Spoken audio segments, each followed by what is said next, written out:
në studio zoti Ergys Mertiri, analist po ju prezantoj, ka 100 mënyra për të prezentuar. Përshëndetje, mirë se vini. Mirë se gjithë. Kjo s'është gjë e mirë, po faleminderit. Çështja e këndvështrimit do ta thoja për të vijuar batutën. Si e shihni ato çfarë po ndodh brenda Partisë Demokratike, sapo po mësojmë ndërkohë edhe emrat e sekretarit përgjithshëm, por edhe sekretariatit në përgjithësi, pra le të themi, po ndryshohet, po ndodh një ndryshim në imazhin e Partisë Demokratike?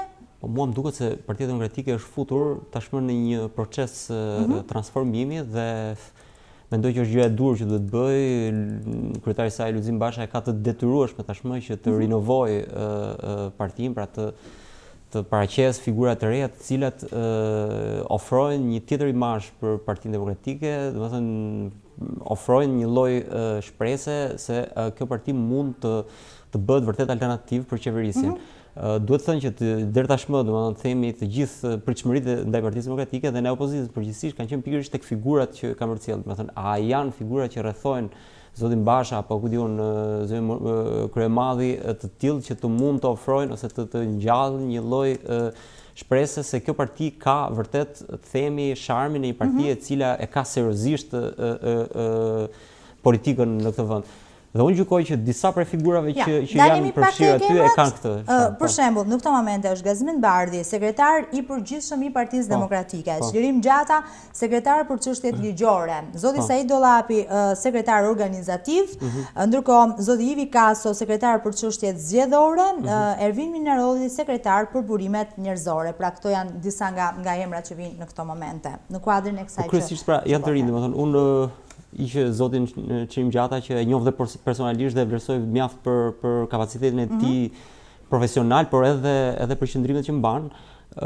Të tjerët janë kryesisht të rinj, dhe zotin Dollapi, i cili nuk është i ri në Partinë Demokratike, ka pasur një detyra të larta, ka qenë drejtori i sjelljes, i keshit e tjerë.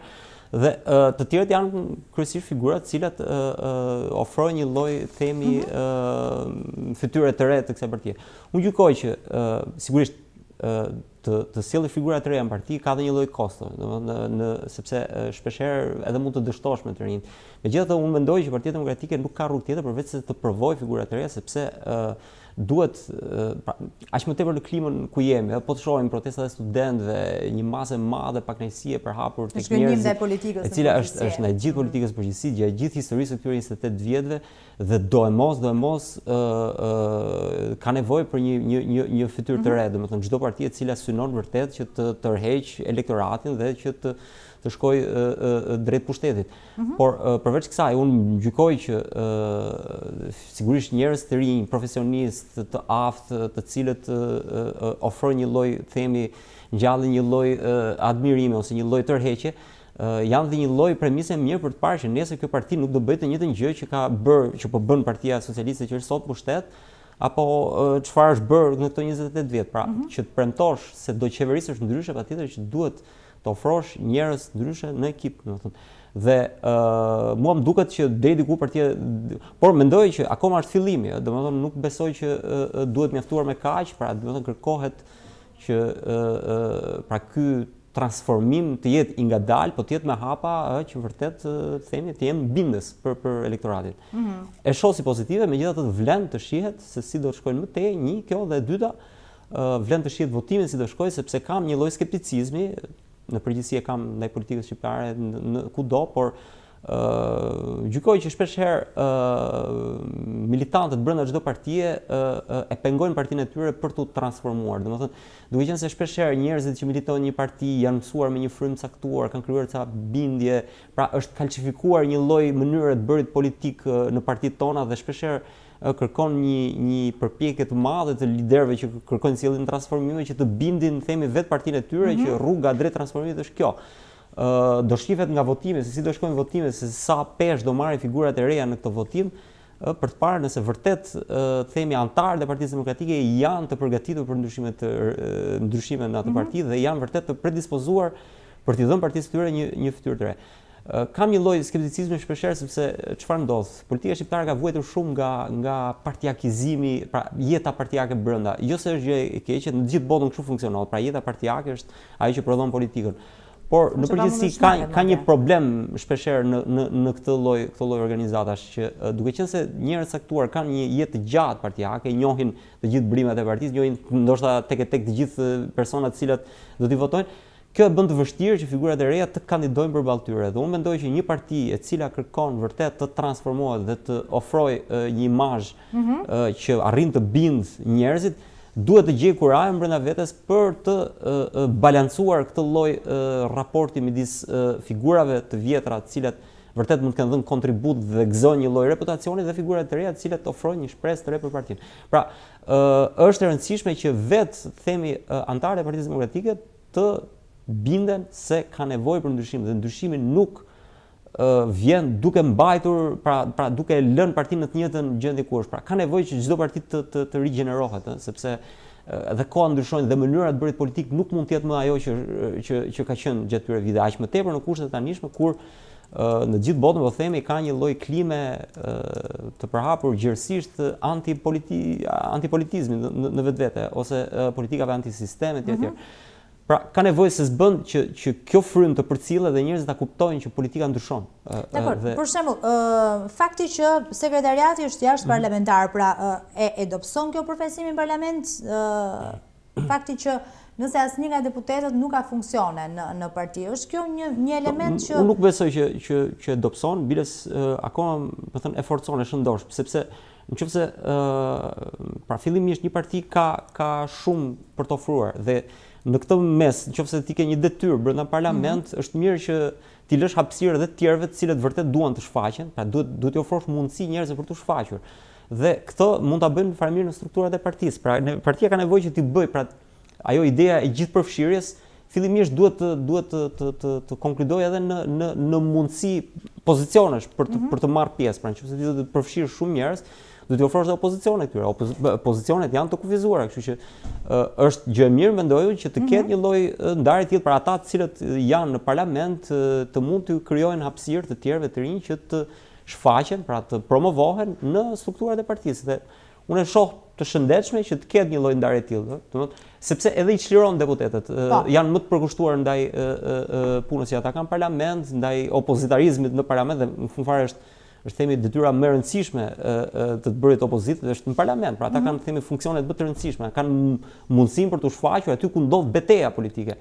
Nga ana tjetër, partia ka nevojë për një jetë më të qetë, pra ka nevojë për njerëz që merren me strukturat, që merren me organizime, që kanë nevojë edhe për të themi gjallur një lloj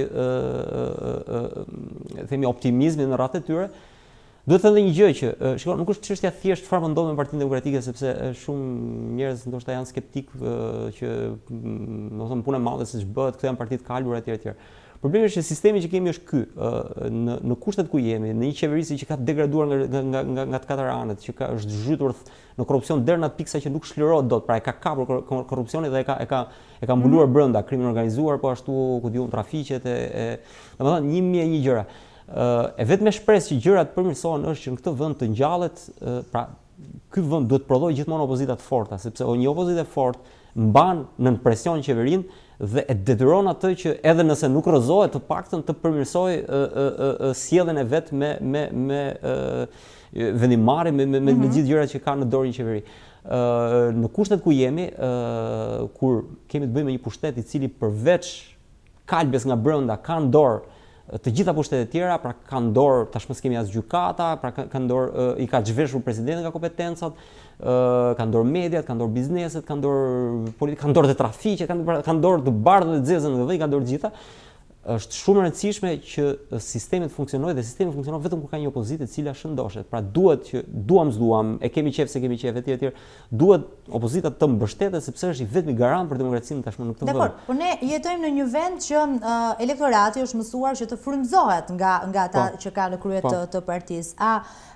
Frymëzojnë figura të tilla si zoti Ergys Mertiri, i cili është zgjedhur tashmë sekretari i përgjithshëm i Partisë Demokratike, kujtoj, nga 320 vota, 320 antar që kanë votuar, ka marrë 277 vota, që është një por me sa duket ai është bërë shumë shpejt popullor brenda radhëve dhe kjo për mua duam duket shenjë mirë dhe nëse domethënë unë zoti Bardhi nuk e njoh personalisht, por me aq sa e kam ndjekur në debate televizive, më zhdukur figurë interesante e cila mund të ofron një staturë tjetër nga ajo çfarë jemi mësuar të shohim në Partinë Demokratike. Kështu që mendoj që të tilla figura, sigurisht të profileve të ndryshme, nuk është e thënë që të jenë gjithë si Gazmend Bardhi, ofrojnë gjykimin tim idenë se djemë të rinj, por jo domosdoshmëri të rinj nga mosha, por edhe pra të rinj në politik me energji të reja mund të sjellin. Sigurisht i mbetet kohës për të provuar, sepse në fund fare politikani ka nevojë edhe për të provuar, sepse çdo kush mund të dalë bukur në televizor, por në fund fare politikani provohet në momentin që duhet të marrë vendime. Megjithatë, në gjykimin tim aq kam ndjekur zoti Bardhi shfaqet si një profesionist i mirë, si një njeri që në fund fare ofron një lloj qytetarie, pra një lloj pra nuk bën atë politikën e shëmtuar, themi që është bërë këto 20 e ca vjet nuk është thjesht ke ashpërsia, sepse politika është në natyrën e saj ashpër dhe duhet të jetë ashpër, por politikën e konsumit të shumë tensioneve të panevojshme që shpeshherë janë pa baza, pa fakte, pa. Në zoti Bardhi më zhdukur në gjykimin tim, flas, aq sa e kam ndjekur, më zhdukur racional dhe i argumentuar dhe i artikuluar në ato gjëra që thotë. Dhe unë mendoj që politika sot për gjithmonë më tepër ka nevojë për njerëz të artikuluar, ka nevojë për njerëz që dinë të argumentojnë fort dhe që forcën e shfaqin tek argumenti dhe tek fjala, jo tek ku diun akuzat apo gjërat që shpeshherë sigurisht akuzat janë të rëndësishme, por janë të rëndësishme kur bëhen të faktuara dhe të bazuara mirë, sepse ashtu janë bindse, domethënë. Kemi parë. Natyrisht ka dhe emra të tjerë që janë shumë interesantë, Zoti Said Dollapi për shembull, dua që ta komentojmë pak. Është zgjedhur sekretar organizativ, është ndryshe nga zoti Bardhi që e sjellim si një figurë të pakonsumuar. Është një emër që edhe është përfolur, është konsumuar në detyra shtetërore dhe është përfolur. Zoti Emin Gjana, i cili sapo përrjedhë deklaratën e tij, por e ka edhe emra të tjerë le të themi që hyn mes tyre të konsumuarve në thonjza. Pse janë rithirur? Si është shihni? Në gjykimin tim, Basha kërkon të balancojë pra prurjet e reja me disa të rinj. Domethënë natyrisht për këtë duhet të njihet mirë nga brenda struktura, sepse fund fare Basha përfaqësohet jo vetëm ndaj publikut, por edhe ndaj njerëzve të cilët militojnë atë parti dhe ka një lloj detyrimi të tërheqë themi dhe simpatinë e njerëzve të cilët do ta mbështesin në betejat e tij politike. Por në gjykimin tim ai po përpiqet ta balancojë, pra të krijojë një lloj ekuilibri midis figurave të vjetra të cilat në një farë mënyrë kanë qenë jashtë vëmendjes. Për shembull, ardha e zotit Oketa për mua ishte një zgjedhje shumë e mirë në Këshillin Kombëtar.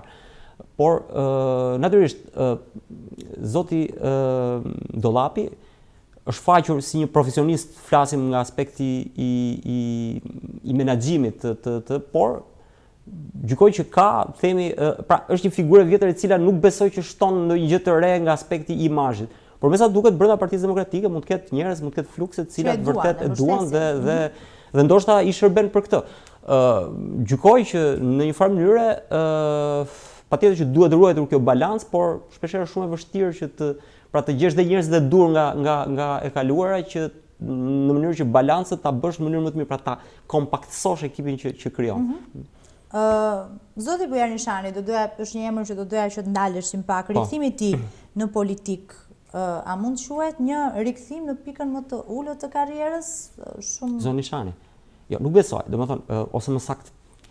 Shiko, ka një gjë, në përgjithësi ka një prirje në politikë që kur bëhesh president, zakonisht mbas mandatit presidentit lë detyrën sepse nuk ke më çfarë të arrish karrierën tënde, pra ke arritur postin më të lartë dhe në një farë mënyre aty mbyllet ajo, nuk ke ku ngjitesh më lart se maja, domethënë megjithatë unë mendoj që ndoshta zoti Nishani edhe mund t'i shkojë, sepse posti i kryetarit të Këshillit Kombëtar është një post që më shumë ka, pra natyra, profili që kërkon ai post është një lloj profili jo thjesht honorifik, por themi senioral i politikës. Pra është një themi figurë e cila gëzon një lloj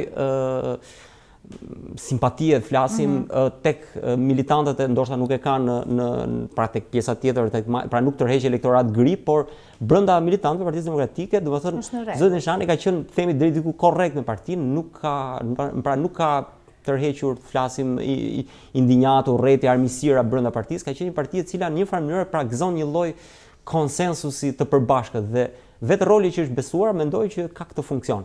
Pra, e para nga ky aspekt, mendoj që zoti Nishani është aty për t'i shërbyer partisë, jo për post, sepse nuk besoj që zoti Nishani ka nevojë për të qenë fjala pra ka nevojë për një post brenda në strukturat e partisë, domethënë. Doja që ndaleshim në pjesën e mbetur për deklaratat e zotit Basha në aspektin e vizionit, le të themi, të Partisë Demokratike të qenë në opozitë. Por përpara kësaj, duhet komentojmë pak shkurtimisht emrat, kandidaturat që janë për kryesinë e Partisë Demokratike. A është përpjekur zoti Basha që të riafrojë figura që i ka parë që janë me potencial, por që kanë qenë mes atyre që kanë dalë edhe kundër pak kohë më parë? Po, mund të themi që rasti i zotit Alizoti është rasti më tipik i kësaj. Me këtë, them, Basha ka bërë një goditje për vetë faktin se e para ka dëshmuar, ndoshta e ka përdorur edhe me zgjuarsi këtë temë. Pra po dëshmon që një farë mënyre nuk mban hatërmbetje ndaj atyre që sulmojnë, domethënë, dhe në këtë unë gjykoj që i ka rritur kredencialet e veta brenda partisë, për arsye se ju dëshmon të vetëve që nuk besoj sepse zotin Alizoti e kam parë të jetë i qëndrueshëm në qëndrimet që mban. Natyrisht koha bën vetëm, pra ajo është, si thua, është e zauruar, ajo momenti s'po themi konfliktit, po flasim rezervave të mëdha, kritikave të forta që janë bërë debateve të mëdha që kanë qenë në Partinë Demokratike, të cilave zoti Basha nuk është përgjigjur, por ka pas rryma korrente të cilat janë dhe përplasur brenda Partisë Demokratike. Dhe unë mendoj që kjo është e zavruar tashmë dhe por pavarësisht zoti Alizoti nuk është se themi është hedhur në krahun tjetër. Pra ka mbajtur një qëndrim në gjykimin tim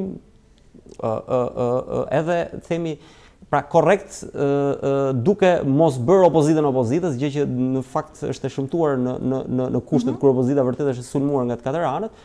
Por duke mbajtur marrëdhëniet që mendoj se duhet mbajtur çdo njeri brenda Partisë Demokratike edhe kur mund të ketë rezerva kritika, brenda çdo organizate, jo vetëm thjesht Partisë Demokratike. Në këtë kuptim mendoj që zoti Basha ka themi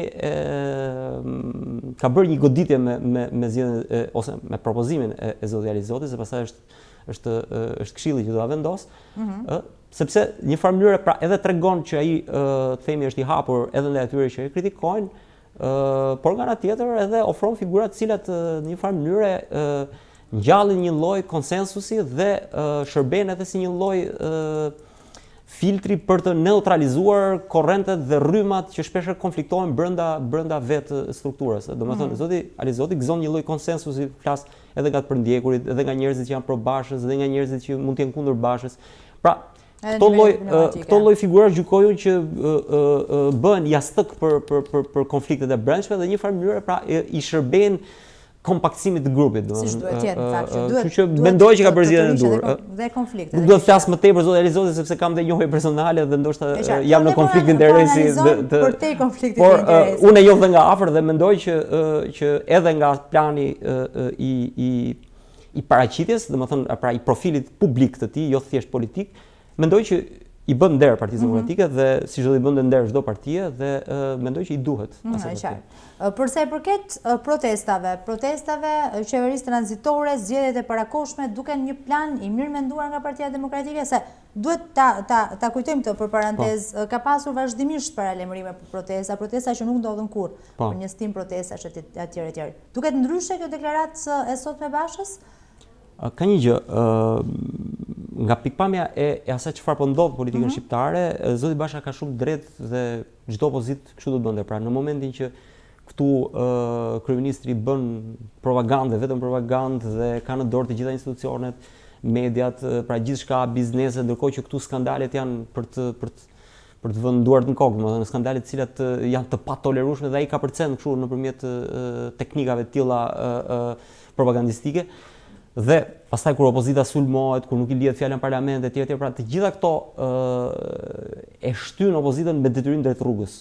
Pra daljes në rrugë. Është kritikuar për kundër në fakt deri tani zoti Basha. Në gjykimin tim, unë vazhdoj të jem skeptik ndaj politikës së rrugës sepse mendoj që nuk i takon shumë partive politike që dalin në rrugë. Pra kryesisht rruga i takon popullit. Do të thënë rruga është mjet reagimi jo racional, është mjet emotiv reagimi, është themi mjeti i fundit. Pra dalin gjithmonë njerëzit kur janë të dëshpëruar, dalin në rrugë dhe thonë ik. Kjo është ose qytetarë si në vendin ton që nuk dalin, natyrisht që nuk shohin as alternativë. Kjo është problemi që pse përgjithsisht pra njerëzit nuk dalin, zakonisht dalin kur i thrasin partitë. Megjithatë, mendoj që ndoshta edhe kur i thrasin partitë kanë filluar nuk dalin më. Domethënë njerëzit janë edhe të lodhur, jo pa drejt sigurisht, pavarësisht se sa e frytshme është ky lloj apatie që kanë përgjithësi shoqëria shqiptare. Por nuk e di ku mund të çojë, pra ndoshta mund të rezultojë sepse shiko, është gjithmonë e paparashikueshme.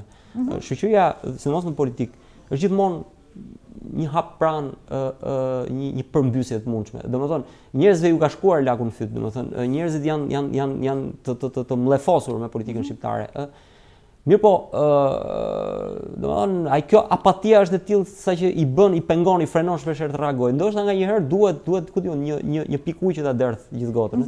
Dhe asnjëherë nuk i dihet se si merr reagimi social, domethënë, dhe ndodh që kur shkrep mund të marrë përpara. Kjo do vlen të shihet, ndonse unë kam një lloj skepticizmi ndaj politikës jashtë logjikës.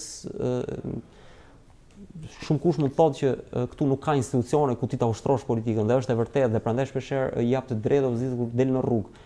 Por gjithsesi kjo duhet parë sepse mund të kthehet edhe në qeveria tranzitore për shembull, a mund si mund të realizohej dhe a mund të sillte zgjedhje pranueshme? Në kushtet ku jemi, kërkesa për qeveri teknike është më se legjitime. Domethënë, unë kam qenë pro kësaj dhe kam mbështetur kërkesën e opozitës që para zgjedhjeve të 2017-s, kur doli bëri çadrën. Pse? Sepse në një vend ku mbillet drogë, ku trafiqet lulëzojnë në partneritet të hapur, të dukshëm me zyrtar të lartë të qeverisë, nuk ka më çfarë të flasësh për institucione, për rregulla, për debat publik të arsyeshëm etj. Pra, nuk mund të ketë zgjidhje. Qeveria nuk e ka legjitimitet. Qeveria ka marrë mandat për të qeverisur. Nëse ajo kapet me presh në duar në partneritet me krimin organizuar, me trafiqe, patjetër pastaj me korrupsione me gjëra të tilla, nuk ka legjitimitet për të vazhduar. Pavarësisht se si mund dohet zoti Rama ta kalojë me batuta, me stradë, me gallat, me gjitha elementet për të bërë sikur asgjë s'ka ndodhur, pra për ta shfaqur realitetin të natyrshëm kur s'është as pak i tillë. Unë gjykoj që nga çdo premis, pra të kishin ndodhur këto vende në vendin më periferik të botës që ne e njohim për demokratike, s'po marrim Gjermani e Angli, por Greqia, po ku diun, qoftë dhe Maqedonia, ku janë, e përmbysën Gruevski, pavarësisht se ishte i fortë. Me ndihmën e amerikanëve, pa ndihmën e amerikanëve, njerëzit dolën protestë dhe e përmbysën. Është e pa tolerueshme dhe pa imagjinueshme që të tilla gjëra të ndodhin në një vend demokratik që tashmë ka 28 vjet demokraci, domethënë, dhe ne akoma diskutojmë për të fortë në parlament për njerëz me precedent penal, të cilët i mbron vetë që kryeministri, pastaj dalin që pas kanë qenë vërtet të tillë. Mendoj që nuk kam themi arsye pse kjo qeveri të vazhdojë, domethënë ajo duhet, pra çdo qeveri normale duhet të ndërheqen, duhet të paktën të votbesohet, nëse pra mendon që është vërtet e tillë, atëherë le të ribëj zgjedhjet. Dakor. Rikthimi i shpresës tek politika është ajo çfarë u theksua nga zoti Basha edhe ditën e sotme. Sa mundësi ka Partia Demokratike ta bëjë këtë në këto kushte ku jemi? Pra të rikthej shpresën edhe atyre qytetarëve që përbëjnë votën gri, le të themi, tek politika. Janë të shumtë. Ka një problem që duhet evidentuar, që të rikthesh shpresën duhet kesh edhe disa instrumente në dorë. Unë gjykoj që problemi më i madh i opozitës nuk është thjesht fakti që nuk ofron shpresë, se po them shpresa, varet nga dy gjëra, çfarë ofron ti dhe çfarë merr subjekti ku ti ke. Në momentin që ti nuk ke instrumentin e komunikimit, pra në momentin kur në këtë vend gjithçka është e kapur në dorën e njeriu, pra ku të gjitha mediat, të gjitha bizneset, parat, flukset e interesit, njerëzit, pra të gjitha rrotullohen rreth tepsisë së qeverisë, Tjetë sikur të them të marrësh njerëz nga Harvardi këtu dhe ti vësh të thonë perla filozofike, të ringjallin dhe njerëz Sokratin dhe Platonin, ti nuk do ofrosh shpresë në këtë klimë. Dhe prandaj shpeshherë tregon ndoshta edhe i ashpër në shkrimet e mia sepse klima ku ne jemi vret çdo lloj mundësie për të prodhuar shpresë edhe nëse kemi një forcë e cila mund të prodhojë shpresë. Në këto kushte, aq më tepër një parti e përçar, një parti me një të kaluar që vërtet ka mëkatet e veta në klimën politike shqiptare, sigurisht e ka të pamundur që të ofrojë shpresë. Megjithatë, unë besoj që një lloj, pra ajo çfarë unë kërkoj në gjykimin tim është që të gjithë aktorët, të cilët janë vërtet të pakapur nga qeveria, pra që kanë një lloj të themi integriteti dhe një lloj lirie kundrejt qeverisë, pra nuk janë të varur një mënyrë apo një tjetër nga qeveria. Nëse të gjithë këta bashkë prodhojnë një zë, së bashku me opozitën, së bashku me të gjithë aktorët e tjerë të cilët janë në anën e kundërt të llogores ndaj qeverisë, unë besoj që kjo mund të fillojë të lëvizë peshore dhe këtu pastaj mund të lindë një shpresë e tillë. Partia Demokratike ka për detyrë, mendoj unë, që të gjithë aktorëve t'ju bëj vend, pra t'ju krijojë hapësirë dhe mundësi që ti angazhohen një frymë opozitare ku nuk është thjesht Partia Demokratike që drejton, po janë të gjithë njerëzit të cilët kërkojnë ta shpëtojnë këtë vend, nga të paktën nga e keqja, nuk po flasim ta shndrojmë këtë vend nga një vend pra nga një ferr në një paraj, sepse unë nuk besoj as ke ferri as tek parajsa toksore, por nga ana tjetër unë besoj që përballë një të keqe e cila përveç se e ka shtuar dhe e ka tejkaluar masën, është forcuar dhe fuqizuar duke shtënë në dorë gjitha instrumentet e tjera të pushtetit që nuk duhet i ketë në dorë qeveria edhe kur është e mirë, jo më e keqe. Pra unë besoj që këtu ka vend për një alarm dhe gjithë themi masa e analistëve, ku diun gazetarëve, e mediave e tjerë që rrin merren ditë natë me opozitën, jo po ç'a bëri se s'bëri dhe po ti shohësh merren me gicnice, themi me detaje të cilat vërtet mund tregojnë diçka, mund tregojnë që opozita vërtet ka probleme, por janë fare të parëndësishme përballë asaj çfarë po ndodh këtë vend nga krau tjetër, domethënë. Nga qeveria. Dhe unë mendoj që ka shumë më shumë në dorë. Pikëpari duhet ruajmë peshore. Nëse njëra anë e peshore thyet, atëherë ne rrezikojmë, po kemi rënë drejt për drejt në diktaturë, pra këtu është rikthyer Enver Hoxha edhe një herë. Pra unë mendoj që çdo njeri që ka një lloj themi shqetësimi, qoftë intelektual, po qoftë njerëzor për atë çfarë po ndodh në këtë vend, duhet të jetë domosdoshmërisht opozitar me qeverinë pikëpari. Pra fokusi i parë dhe kryesor i kritikave të tij duhet të jetë qeveria. Kjo ndodh në kushte normale, jo më në kushtet ku jemi, pra me këtë qeveri që kemi dhe me këtë pamundësi për të balancuar problemet që përhap pushteti për shkak të pushtetit të madh që ka akumuluar në dorë qeveria. Ai qartë. Ju falenderoj që ishit me mua. Ju falenderoj juve. Faleminderit për analizën. Faleminderit. Shikues të nderuar, do të shkojmë tani në publicitet.